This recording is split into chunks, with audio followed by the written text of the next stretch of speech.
Indonesia peringkat kedua dunia dalam jumlah penduduk miskin, perbandingan dengan Zimbabwe, El Salvador, dan Brasil. Indonesia menduduki peringkat kedua dunia sebagai negara dengan jumlah penduduk miskin terbanyak, berdasarkan laporan terbaru dari berbagai sumber internasional.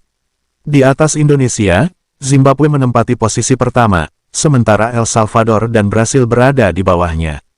Kemiskinan diukur menggunakan standar Bank Dunia, yaitu garis kemiskinan untuk negara berpendapatan menengah atas sebesar $6.85 per hari, sekitar 1,15 juta rupiah per bulan berdasarkan PPP 2017. Artikel ini mengulas fakta di balik peringkat ini dan membandingkan kondisi kemiskinan di keempat negara tersebut berdasarkan sumber terpercaya seperti Bank Dunia, Badan Pusat Statistik BPS dan laporan internasional lainnya. Zimbabwe, yang berada di puncak daftar, menghadapi tantangan ekonomi berat akibat ketidakstabilan politik, hiperinflasi, dan krisis pangan. Menurut Bank Dunia, lebih dari 70% penduduk Zimbabwe hidup di bawah garis kemiskinan ekstrim, $2.15 per hari, dengan PDB per kapita hanya sekitar $1.774 pada 2023. Negara ini bergantung pada pertanian subsisten, namun sering dilanda kekeringan yang memperburuk kelaparan. Dengan populasi sekitar 16 juta jiwa, jumlah penduduk miskin di Zimbabwe diperkirakan mencapai 11 juta orang, menjadikannya yang terburuk secara proporsional. Ketidakstabilan ekonomi dan kurangnya investasi asing membuat Zimbabwe sulit keluar dari jerat kemiskinan. Indonesia, dengan populasi 281,3 juta jiwa pada 2024, memiliki tantangan berbeda. Menurut laporan Bank Dunia, Macro Poverty Outlook, April tahun 2025, 60,3% penduduk Indonesia, sekitar 172 juta orang, hidup di bawah garis kemiskinan $6.85 per hari, menjadikannya peringkat kedua secara absolut karena besarnya populasi. Namun, BPS mencatat bahwa berdasarkan garis kemiskinan nasional, sekitar Rp550.000 per bulan, angka kemiskinan turun menjadi 9,36%, 26,16 juta orang, per Maret tahun 2023. Indonesia telah membuat kemajuan signifikan, seperti program Jaminan Kesehatan Nasional (JKN), yang menjangkau 250 juta orang dan skema perlindungan sosial seperti Jaminan Kehilangan Pekerjaan (JKP). Meski begitu, besarnya populasi dan ketimpangan regional, terutama di daerah timur, membuat jumlah penduduk miskin tetap tinggi. El Salvador, dengan populasi sekitar 6,5 juta jiwa, memiliki tingkat kemiskinan yang lebih rendah dibandingkan Indonesia dalam jumlah absolut, namun proporsinya cukup signifikan. Berdasarkan data Bank Dunia 2023, sekitar 27% penduduk El Salvador hidup di bawah garis kemiskinan nasional, dengan PDB per kapita sekitar $5.127. Faktor utama kemiskinan di negara ini adalah kekerasan geng, ketergantungan pada remitansi dari pekerja migran, dan rendahnya pertumbuhan ekonomi. Meskipun pemerintah telah meluncurkan reformasi keamanan di bawah Presiden Nayib Bukele, dampaknya terhadap pengentasan kemiskinan masih terbatas. Jumlah penduduk miskin diperkirakan sekitar 1,8 juta orang, jauh lebih kecil dibandingkan Indonesia, tetapi tetap menjadi tantangan besar untuk negara kecil ini. Brasil, dengan populasi 217 juta jiwa, berada di bawah Indonesia dalam hal jumlah penduduk miskin absolut. Menurut Bank Dunia, sekitar 24,3% penduduk Brasil hidup di bawah garis kemiskinan $6.85 per hari pada 2022, atau sekitar 52 juta orang.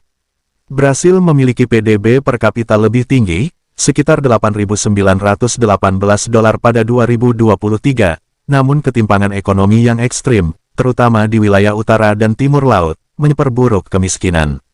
Program sosial seperti Bolsa Familia telah membantu mengurangi kemiskinan ekstrim, tetapi krisis ekonomi dan inflasi baru-baru ini menghambat kemajuan. Brasil menghadapi tantangan urbanisasi cepat dan pengangguran, yang membuat jumlah penduduk miskin tetap signifikan meskipun lebih kecil dari Indonesia. Secara perbandingan, Zimbabwe memiliki proporsi kemiskinan tertinggi karena krisis ekonomi dan bencana alam, sementara Indonesia menonjol karena jumlah penduduk miskin yang besar akibat skala populasinya. El Salvador dan Brasil, meskipun memiliki masalah kemiskinan yang serius, berada di posisi lebih baik secara proporsional dibandingkan Zimbabwe, namun masih tertinggal dari Indonesia dalam hal kemajuan pengentasan kemiskinan. Indonesia menunjukkan tren positif dengan penurunan angka kemiskinan nasional dan program sosial yang kuat, tetapi tantangan skala dan ketimpangan regional membutuhkan strategi lebih agresif. Sementara itu, keempat negara ini memerlukan investasi berkelanjutan dalam pendidikan, kesehatan, dan infrastruktur untuk mengatasi akar kemiskinan dan menciptakan pertumbuhan inklusif. Perbandingan dengan Zimbabwe, El Salvador, dan Brasil. Ekonomi utama Indonesia, Zimbabwe, El Salvador, dan Brasil, perbandingan dan tantangan. Indonesia, Zimbabwe, El Salvador, dan Brasil memiliki struktur ekonomi yang beragam, namun masing-masing menghadapi tantangan unik yang memengaruhi tingkat kemiskinan. Indonesia, dengan populasi 281,3 juta jiwa dan PDB sekitar 1,42 triliun dolar pada 2023 adalah ekonomi terbesar di ASEAN. Sektor utamanya meliputi pertambangan nikel, tembaga, manufaktur tekstil, elektronik, dan agribisnis kelapa sawit, karet. Ekspor komoditas seperti batu bara dan minyak sawit menyumbang pendapatan besar, tetapi ketergantungan pada sumber daya alam membuat ekonomi rentan terhadap fluktuasi harga global. Meskipun program seperti hilirisasi nikel meningkatkan nilai tambah, ketimpangan regional dan rendahnya investasi di sektor pendidikan serta teknologi menghambat pertumbuhan inklusif. Zimbabwe, dengan PDB hanya 32,42 miliar dolar pada 2023 bergantung pada pertanian dan pertambangan. Sektor pertanian, khususnya tembakau dan kapas, menyumbang 12% PDB dan menjadi mata pencaharian 60% penduduk. Pertambangan emas, platinum, dan berlian juga signifikan, tetapi mismanajemen ekonomi, korupsi, dan sanksi internasional membatasi potensi ekspor. Hiperinflasi dan devaluasi mata uang lokal telah menghancurkan daya beli, membuat Zimbabwe sulit membiayai pembangunan. Krisis energi dan kekeringan berkepanjangan semakin memperburuk produktivitas, menempatkan ekonomi Zimbabwe sebagai yang paling rapuh di antara keempat negara. El Salvador, dengan ekonomi kecil senilai 34,1 miliar dolar pada 2023, mengandalkan sektor jasa, remitansi, dan pertanian. Remitansi dari pekerja migran di AS menyumbang 24% PDB, menjadikannya pilar ekonomi. Pertanian kopi, gula, dan manufaktur ringan tekstil juga penting, tetapi kekerasan geng dan instabilitas politik menghambat investasi asing.